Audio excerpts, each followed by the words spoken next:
Good morning students. अभी standard 12th English medium के अंदर फिजिक्स सब्जेक्ट के अंदर हमारा चैप्टर नंबर 3 चल रहा था, करंट इलेक्ट्रिसिटी, जिसके अंदर हमने विस्टर्न ब्रिज आगे देखा था। बराबर, मैंने बोला था कि वो आपका फर्स्ट प्रैक्टिकल है। बराबर, विस्टर्न ब्रिज हमने देख लिया था। बराबर है, R1/R2 = R3/R4 करके उसका जो इक्वेशन था उसके ऊपर से हमने सम्स भी देखे थे। बराबर, अभी आज का जो टॉपिक है वो है मीटर ब्रिज। बराबर, ये हमारा दूसरा प्रैक्टिकल है, मीटर ब्रिज। बराबर, मीटर ब्रिज बहुत ही सिंपल थियरी है। बराबर, और ये हमारा प्रैक्टिकल भी है, तो इसको एकदम ध्यान से समझना। मैं थियरी आपको अभी डायरेक्ट फिगर पे ही समझाता हूँ। फिगर आपको आ जाएगा तो फिगर थियरी आ जाएगी, उसके ऊपर से उसका सम्स फॉर्मूला है, देन फार्मूला के ऊपर से हमें उसका सम्स देखना है। बराबर, तो मीटर ब्रिज है क्या? तो मीटर ब्रिज जो है वो भी एक जो हमारा एक टाइप का इक्विपमेंट है कि जिसके अंदर से हमें नल पॉइंट की लेंथ मिलेगी। क्या मिलेगी? नल पॉइंट की लेंथ। जो नल पॉइंट हमने वेस्टर्न ब्रिज सर्किट में पढ़ा था कि जिसके ऊपर गैल्वेनोमीटर जीरो डिफ्लेक्शन दिखाए, that's called the null point. Okay, so we can find out the null point by using of Western bridge circuit. Now in this meter bridge circuit we have a one big wooden scale. Okay, हमारे पास एक wooden का एक बड़ा सा मतलब कि बड़ा सा एक लकड़े का एक स्केल जैसा होगा, जिसके ऊपर हमने एक मीटर स्केल लगाया हुआ होगा। Okay, we are attached a metre scale on a wooden block. Okay, उसके ऊपर हमने मीटर स्केल लगाया होगा। मीटर स्केल की लेंथ होगी 1 मीटर, दैट्स 100 सेंटीमीटर। ओके, उसकी लेंथ कितनी होगी? 1 मीटर होगी। Okay, then two L shaped angle plate are attached at the both sides. उसकी लेफ्ट साइड और उसकी राइट साइड के ऊपर ये आयरन की हो या एल्यूमिनियम की हो सकती है। बराबर, मतलब कॉपर की या एल्यूमिनियम की, दोनों में से किसी की भी हो सकती है। ये एल शेप की एंगल प्लेट हम दो साइड के ऊपर लगाते हैं और उसको इस तरीके से लगाया हुआ है कि वो दोनों साइड के कॉर्नर पे आ जाए। और उन दोनों के बीच में एक तीसरी एक मिडल में प्लेट लगाएंगे। वो दोनों प्लेट ऐसे लगाएंगे कि एंगल प्लेट के बीच में थोड़ी सी जगह रह जाए। बराबर, उस तरीके से बीच में एक तीसरी स्ट्रेट प्लेट लगाएंगे। बराबर है, ये एक एंगल प्लेट और स्ट्रेट प्लेट के दो पॉइंट के बीच में मैं एक रेजिस्टेंस R लगाऊंगा और दूसरे एंगल और एक स्ट्रेट प्लेट के बीच में जो जगह खाली बची है उसमें मैं दूसरा रेजिस्टेंस S लगाऊंगा। बराबर है, फिर से एक बार बता दूं, मैंने एक वुडन ब्लॉक लिया हुआ है। वुडन ब्लॉक के ऊपर 1 मीटर स्केल लगाई हुई है वुडन की। बराबर है, और उसके ऊपर कॉपर या एल्यूमिनियम की दो साइड के ऊपर कॉर्नर के ऊपर मैंने एल शेप की 2 प्लेट्स लगाई हुई है। बराबर है, और उसके बीच में एक तीसरी प्लेट ऐसी लगाई हुई है कि जैसे दोनों के बीच में थोड़ी सी जगह है। बराबर है, उस तरीके से हमें लगाना है। और उन दोनों जगह के बीच में मैंने 2 रेजिस्टेंस, एक R और एक S लगाया हुआ है। ओके, देन क्या करना है कि ये जो स्ट्रेट प्लेट है उसके सेंटर पॉइंट के ऊपर से एक वायर लगा के, बराबर, जिसको हम जॉकी की बोलते हैं, जॉकी की के ऊपर से मैं गैल्वेनोमीटर लगाऊंगा। और वो जॉकी की उसको मैं अटैच नहीं करूंगा, सिर्फ यहाँ पे ही अटैच करूंगा एक एंड, मतलब जॉकी की का एक एंड यहाँ पे अटैच करूंगा और दूसरा एंड जो है वो गैल्वेनोमीटर के साथ अटैच करेंगे।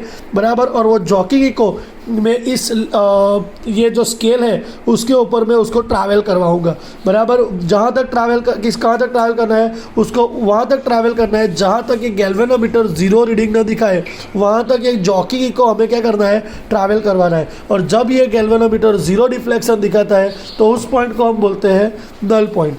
बराबर है, और वो जो नल पॉइंट है वो नल पॉइंट हमें फाइंड करना है उसकी लेंथ। फॉर एग्जांपल बात करें, ये मैं लेफ्ट साइड से लेता हूँ। पहले लेफ्ट साइड और राइट साइड पे मुझे दोनों पे जॉकी की को लगा देना है। तब ये दोनों साइड यहाँ पे लगाऊंगा तो ये इस साइड 0 दिखाएगा, यहाँ पे लगाऊंगा तो ये इस साइड 0 दिखाएगा। फॉर एग्जाम्पल मैं राइट टू लेफ्ट जाता हूँ और यहाँ पर ट्रैवल करवाता हूँ। फॉर एग्जाम्पल में 40 सेंटीमीटर के ऊपर 0 आ जाता है, दैट मीन्स हमारा L हुआ 40, L1 40 हो गया।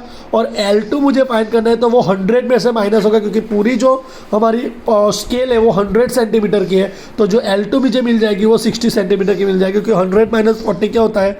60 हो जाता है। बराबर। तो उसके इसके ऊपर से हमें नल पॉइंट की लेंथ L1 एंड L2 मिल जाएगी। नल पॉइंट मतलब क्या करना है, मुझे जॉकी को क्या करना है, ट्रैवल करवाना है, उतना ट्रैवल करवाना है जहाँ तक ये हमारी गैल्वेनोमीटर है वो ज़ीरो रीडिंग ना दिखाए। ओके, फिर से एक बार देख ले, मीटर ब्रिज में करना क्या है, एक आपको वुडन ब्लॉक देंगे, वुडन ब्लॉक लेना है, उसके ऊपर हमें 1 मीटर की स्केल, वुडन स्केल उसके ऊपर अटैच करनी है। एल्यूमिनियम या कॉपर की 2 एंगल प्लेट ऐसे लगानी है, बराबर, दोनों साइड के ऊपर, और स्ट्रेट प्लेट उसे ऐसे लगानी है कि दोनों के बीच में क्या रहे, जगह रहे, बराबर। वो जगह के बीच में दोनों पॉइंट के ऊपर, बराबर, कॉर्नर के ऊपर हमें एक रेजिस्टेंस R लगाना है और दूसरे में रेजिस्टेंस S लगाना है, बराबर। और उसके सेंटर के अंदर मुझे जॉकी की लगानी है, एक पॉइंट यहाँ पे अटैच करना है, दूसरा गैल्वेनोमीटर के साथ अटैच करना है। जॉकी की को मुझे पहले दोनों एंड के ऊपर रखना है, जैसे हमें दोनों एंड के ऊपर 0 दिखा है, दैट मीन्स कि हमारी सर्किट ओके है। देन मैं कोई भी एक जगह से ट्रैवल करवाता हूँ, जिस डिस्टेंस पे गैल्वेनोमीटर 0 डिफ्लेक्शन दिखा है, that's our L1। Then L2 find करने के लिए मुझे 100 में से माइनस करना है 5, मैं 100 में से उसको माइनस करूँगा क्योंकि ये पूरी जो लेंथ है वो 100 सेंटीमीटर की है। ओके, फॉर एग्जांपल 40 सेंटीमीटर पे 0 आता है तो वो हमारे L1 हुई, तो L2 हमारी 60 आ जाती है, बराबर। तो इस तरीके से हमें मीटर ब्रिज यूज़ करते हैं, बराबर। मीटर ब्रिज का फॉर्मूला है R/S is equal to L1/100 minus L1, बराबर। R मुझे फाइंड करना, तो S को मैं इस साइड ले जाऊंगा। ओके, तो ये हमारा मेन फॉर्मूला है, ये याद रखो या तो फिर ये याद रखो। ये सिंपल फॉर्मूला है मीटर ब्रिज का। मैं इसकी थियरी आपको बेचता हूँ, वो आपको लिखनी है, लेकिन ये जो मैंने बोला वही है। ये मीटर ब्रिज को मैंने सिंपल बैटरी और स्विच के साथ कनेक्ट किया हुआ है, बराबर है। जैसे ही मैं स्विच को ऑन करूँगा, हमें जॉकी की को ट्रैवल करवाना है और 0 लाना है, बराबर। सिंपल यही थियरी, और ये हमारा प्रैक्टिकल भी है। ओके, देन हम सम देखते हैं क्या है। In a meter bridge the null point is found at a distance, हमें L1 दिया हुआ है, कितना, 33.7 सेंटीमीटर। देयरफॉर हमारा L1 क्या होगा, 100 माइनस 33.7, सो 100 माइनस 33.7, तो हमारा आएगा 66.3 सेंटीमीटर। ये हमारा L2 मिल गया।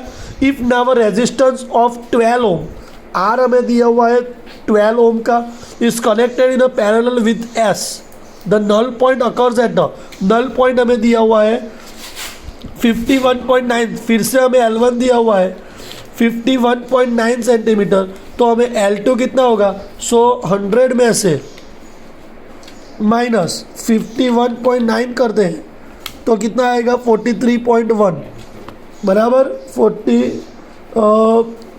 51 है, बराबर। तो क्या रहेगा कि 50 में से माइनस 50, तो ये आएगा हमारा 48.1 सेंटीमीटर। तो हमें R एंड S ये दोनों हमें फाइंड करने हैं। ओके, ये हमारा गिवन डेटा हो गया।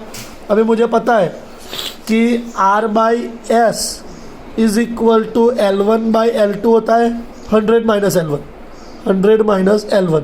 तो यहाँ L1 हमारा हुआ 33.7, L2 हमारा हुआ 66.3, ये हमारा R/S हो गया, ये इक्वेशन नंबर 1 हो गया, बराबर। अभी क्या बोला है हमें कि if now resistance of 12 ohm is connected in a parallel, हमें पैरेलल में कनेक्टेड है एक रेजिस्टेंस, बराबर। तो पैरेलल में है मतलब S इक्विलिब्रियम मुझे फाइंड करना पड़ेगा। रेजिस्टेंस मतलब क्या होगा, 1/R1 प्लस 1/R2, बराबर। फॉर एग्जांपल मैं 1/R1 लेता हूँ R, और 1/R2 कितना लेता हूँ 12, तो क्या होगा, यहाँ पे 12 LCM होगा, यहाँ पे R की जगह मैं S ले लेता हूँ, बराबर। इसको S में लेता हूँ, एक बार है तो एक S है, तो यहाँ पे क्या होगा 12, बराबर। फॉर एग्जांपल यहाँ पे 12 इंटू S, बराबर। यहाँ पे 12S LCM आएगा, तो 12 प्लस S अपॉन 12S, ये क्या मिला, 1/SEQ मिला। Therefore SEQ is equal to क्या होगा, 12S अपॉन 12 प्लस S, ये हमें इक्वेशन नंबर 2 मिल गया। अभी दूसरा रेजिस्टेंस हमें L1 एंड L2 दिया हुआ है, तो हमारे पास फॉर्मूला है R अपॉन, अभी SEQ लेता हूँ, EQ is equal to L1 upon 100 minus L1, बराबर। तो यहाँ पे R अपॉन SEQ वैसे का वैसा, L1 कितना है 51.9 और 48.1, सो 51.9 अपॉन 48.1, देयरफॉर आर वैसे का वैसा ही बराबर है। एस इक्यू की वैल्यू मेरे पास है कितनी है 12s upon 12 plus S, 12s upon 12 plus S is equal to 51.9 upon 48.1 होगा।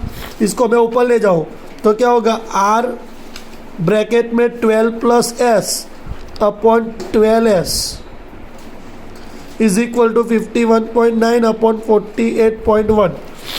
आर बाई एस मुझे पता है कितना है 33.7 अपॉन 63.1, तो यहाँ पे 12 plus S into 12s into यहाँ पे क्या है 33.7 अपॉन 66.3,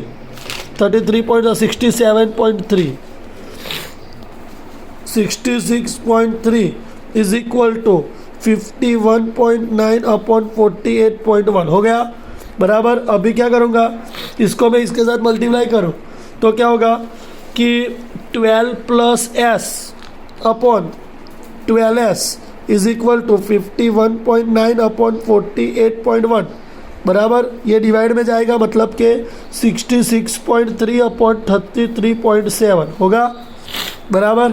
अभी इसका क्या करेंगे मल्टीप्लाई करेंगे तो क्या होगा 12 plus S upon 12s is equal to 51.9 multiply by 66.3, 51.9 multiply by 66.3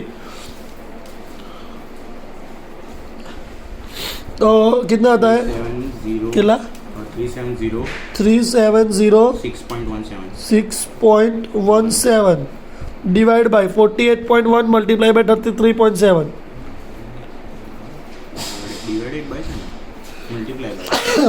48.1 multiply by 33.7 1620.97 okay. So यहाँ पे होगा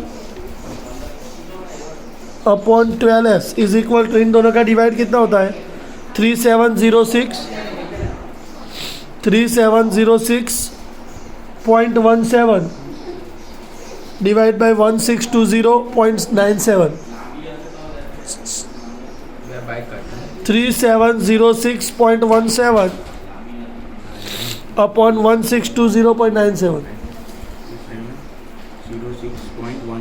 3706.17 डिवाइड बाई 1620.97 हाँ डिवाइड बाई 1620.97 2.286 ओके। तो यहाँ पे आता है 12 plus S is equal to 2.286 multiply by 12 27.43 बराबर। तो यहाँ पे एस सेम इसको इस साइड ले आएंगे 12 को इस साइड ले जाएंगे तो 12 is equal to 27.43 minus S, एक माइनस करते हैं 12 इज इक्वल टू 26.43 हुआ बराबर। So S is equal to 12 divide by 26.43, 12 divide by 26.43 0.45 okay 450 okay. ये हमारा एस मिल गया 0.4540 ओम ओके।